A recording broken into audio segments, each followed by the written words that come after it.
já para estar enviando para vocês. Se eu não conseguir também, ele não tem segredo não, tá? Você jogou no Google lá, download livro Anatomia Patológica Robbins, o livro Patologia Robbins, também na hora já vai aparecer para você, ok? Qualquer coisa, qualquer dúvida, pode me perguntar. Tranquilo, gente? O que eu quero passar para vocês hoje? A introdução da anatomia patológica. Hoje é uma aula breve, beleza?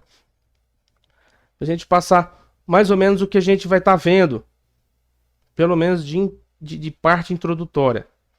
A anatomia patológica por si só já tem aquele misticismo que câncer, né? Vou estudar câncer e anatomia patológica.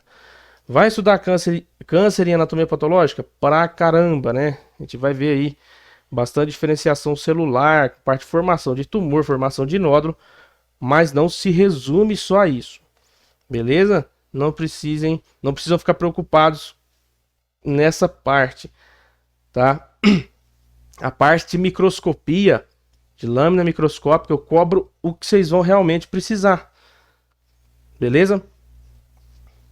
Eu não costumo ficar, como diz o ditado, procurando pelo em ovo de galinha, não. Ok? A gente passa o que é mais importante, o que realmente aí vocês vão usar para a vida mesmo, usar para a prática clínica de vocês e tá tudo certo. Ok? Vamos lá então. Quando a gente fala de anatomia patológica, nós temos que dominar o termo patologia, né?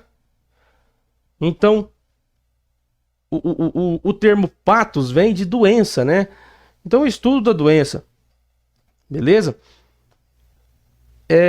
Basicamente, na anatomia patológica, você foca desde a alteração estrutural, né? Da célula ali, até uma alteração estrutural bioquímica. Também você entra na alteração funcional dessa célula, que consequentemente vai alterar o tipo do tecido. O tecido que essa célula faz parte. Beleza? Então, você abrange todas essas estruturas, toda essa abordagem, desde a alteração estrutural celular até a alteração do tecido, né? Alteração funcional do órgão. Beleza? Mas, doutor, a alteração funcional do órgão não seria fisiopatologia? Sim, são duas matérias que caminham juntos, tá? Fisiopatologia e anatomia patológica. Então, muitas vezes vocês vão ter aula de alguma coisa aqui em anatomia patológica, vai chegar na aula de fisiopatologia, vai estar tipo 70% igual, 70% parecido. Beleza? Dentro desse estudo, dessa alteração estrutural, dessa alteração bioquímica, funcional, a gente utiliza técnicas moleculares, né?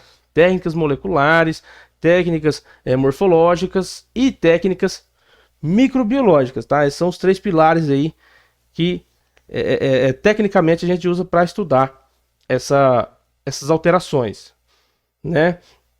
Como divide o nosso estudo? Nosso estudo ele divide basicamente em patologia geral, né? E a patologia sistêmica. Como assim patologia geral, né? Essa patologia geral basicamente é ali a reação celular, né? A reação de tecido a algum estímulo defeituoso, né? Algum estímulo anormal, alguma falha hereditária, beleza? E a sistêmica, que é o segundo pilar que a gente tem na parte de estudo, é a alteração no órgão em si, beleza? Alteração tecidual. Como assim? Aqui já é um pouco mais específico, beleza? Então, nós avaliamos aqui a alteração em tecido e órgão especializado que, por si só, são responsáveis por alguns distúrbios que envolvem esses próprios órgãos propriamente ditos, beleza? Falamos aí desse estudo sistêmico, desse estudo geral. Entramos aqui em alguns aspectos, né? Os aspectos de um processo de enfermidade. São basicamente 4 aspectos aqui.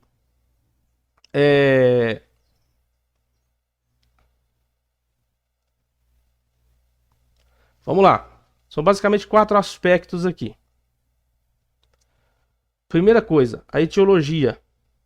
Etiologia é tudo que refere à causa, né? Ao começo. Tal enfermidade tem como etiologia tal coisa, né?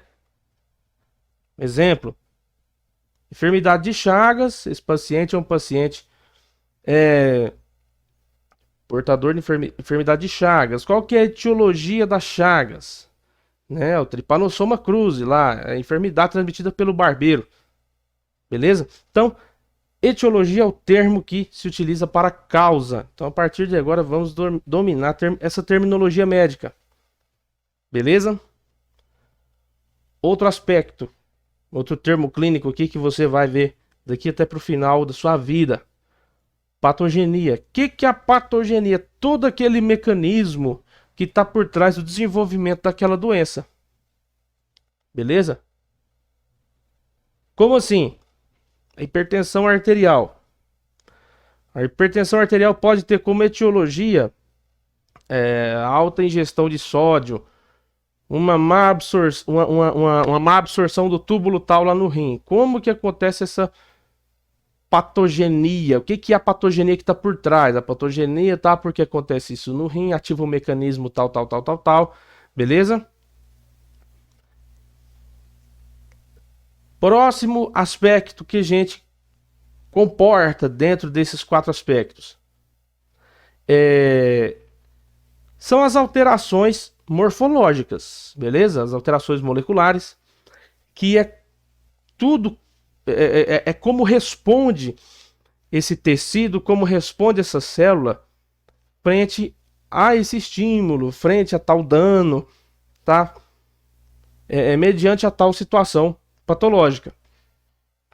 E nós temos a consequência, que entra como o 4º aspecto, que é a manifestação clínica, que já é a consequência funcional, né? É a falha orgânica, é a falha fisiológica de determinado órgão, de determinado sistema. Beleza? Para relembrar então, etiologia é igual a causa, né? Então, tal enfermidade é causada por tal coisa, então recebe-se o nome de etiologia. E quando não tem causa, doutor, o que eu falo? Quando é uma doença que não tem uma causa aparente, né? Que não tem uma causa determinante. Um exemplo de uma enfermidade, vou citar para vocês aqui. Um lúpus eritematoso sistêmico, ele não tem uma causa, não tem, eu fiz tal coisa fez eu desenvolver lúpus. É uma enfermidade idiopática, tá? Então, idiopática é uma enfermidade que não tem causa, é uma situação que não tem causa aparente, ok? A patogenia, para relembrar, é toda aquela série de mecanismos que está por trás ali, né? É aquela sequência de eventos na resposta celular ou no tecido frente à contaminação do agente etiológico ou frente à ação do agente etiológico. Nem sempre o agente etiológico ele é um contaminante, tá? Ele pode ser algo do próprio corpo, algum distúrbio do próprio corpo que fez desencadear determinada patologia. Beleza? Essa patogenia, você vai utilizar essa terminologia, essa patogenia ela está presente desde o estímulo inicial, para que apareça determinada enfermidade, até o período de resolução, até a resolução completa da enfermidade, né? Falando então das alterações moleculares e morfológicas. O que é isso? Alteração morfológica. Morfologia, né? Estudo da estrutura. Então, quando você tem alteração morfológica, você tem alteração estrutural. Beleza? Então você pode usar esse termo, alteração molecular ou alteração morfológica. Ok? Quando eu tenho um termo que fala alteração morfofisiológica, então eu tenho uma alteração do funcionamento, que é a fisiologia, e eu tenho uma alteração da morfologia, que é a característica estrutural. Beleza?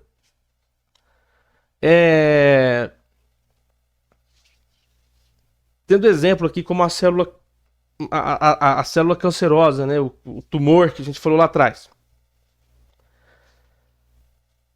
Nós temos aqui uma célula cancerosa, né? Beleza, uma célulazinha. Essa célula, observa que ela tem uma morfologia alterada. Ela não é uma célula redondinha, uma célula bonitinha. É uma célula que tem uma concavidade aí, beleza? Essa célula por si só, por ter uma morfologia alterada, automaticamente você tem uma alteração no tecido, né? Você começa a ter uma alteração estrutural tecidual onde essa célula está. No caso aqui, você vai ter ali uma replicação dessa célula e você começa a ter um câmbio estrutural. Como que eu posso dizer para você? Bastante observável aqui, que é quando essa célula cancerígena começa a fazer metástase, ela começa a invadir tecido vizinho. Beleza? Fiquem tranquilos que essas terminologias metástase e tudo isso aí, a gente vai mastigando de pouquinho, tá? Até que você tem um tumor, né? Você tem ali esse desprendimento dessa essa metástase, você tem essa replicação excessiva, então você começa já a ter ali alteração morfofisiológica. Um exemplo, vamos botar que esse tumor está lá no fígado. O fígado desse camarada já não vai estar funcionando 100%. Ok? Porque esse tumor, essa massa começa a fazer uma compressão, né? Essa replicação excessiva de tecido invadindo ali esse interstício adjacente, começa a fazer um mau funcionamento desse fígado, ou do rim, ou do pulmão. Beleza? Então você começa a ter uma alteração estrutural que vai levar como consequência ali uma alteração funcional desse órgão, tá? Esse sistema começa a já ter um prejuízo de execução na sua normal funcionabilidade, na sua fisiologia. Beleza? Também podemos chamar isso aí já de perturbação funcional. Beleza? Essa perturbação funcional, consequentemente, já leva a essa manifestação clínica. Beleza? A manifestação clínica é o que a gente fala de sinais e sintomas. Tá? Vamos lá, para quem não é enfermeiro da área, para quem não é físio, para quem é o clássico estudante de medicina, o marinheiro de primeira viagem. O que é sinais e sintomas? Pô, doutor, mas o cara no quinto semestre ainda não sabe o que é sinal e sintoma? Normal. Tá? Sinal é o que você vê. Ok? É aquela mancha roxa, é aquela mancha vermelha, é aquela massa protuberante, né? Aquele tumor, que é aquela protrusão que você observa no seu paciente. E o sintoma é tudo que o teu paciente vai te falar, vai te referir, ao que você não enxerga. O exemplo da dor, né? É o exemplo da náusea. Doutor, me dá muita náusea. Doutor, eu tenho muita dor, né? Então isso são características que você não consegue observar. E sim, te é referível, tá? E a febre, doutor? O que eu faço com a febre? A febre, ela é um sinal e também ela é um sintoma. Porque a febre, ela é perceptível ao examinador, né, ao médico que está examinando esse paciente, ao enfermeiro da triagem lá, ele vai botar o termômetro e vai ver que o paciente está com febre. E o paciente também ele vai te referir: tô com muito frio, tô me sentindo muito quente, tal, tal, tal. Beleza? A febre ela entra aí como um sinal e sintoma. Beleza? Também junto com a manifestação clínica, né, que são esses sinais, sintomas, também chamados aí de síndrome, que é o conjunto de sinais e sintomas, é a somatória disso daí tudo. Você acrescenta ali a progressão clínica, o curso clínico e a consequência dessa enfermidade. Beleza? Tudo isso daí vem como consequência daquela perturbação funcional. Lembra lá atrás? Porque aquela célula que estava toda defeituosa, ela começou a se replicar, ela começou a atingir tecido vizinho e ela se desprendeu, virou uma metástase. Então, tá formando aquele monte de tumor. Um exemplo que a gente está usando aqui, tá? Então você tem o curso clínico e a consequência dessa alteração anatomopatológica, ok? Vou ler do jeitinho que tá aqui, que isso aqui eu achei muito interessante. Na prática, todas as formas de doença começam com alterações moleculares ou estruturais, tá? Então começa lá na base, beleza? Lá na base, lá dentro da célula, para depois você ter a alteração estrutural do sistema, beleza? Esse conceito ele foi criado aí aproximadamente por dentro aí do século XIX por um cara que chama Rudolf Virchow. Vocês vão ver muito aí esse nome Virchow aparecer em algumas coisas, tá? A tríade de Virchow, vocês vão ouvir muita coisa ainda dentro de semiologia, dentro de clínica médica. Esse cara aí foi um cara muito top na medicina, beleza? Conhecido aí como pai da patologia moderna. Tranquilo, pessoal?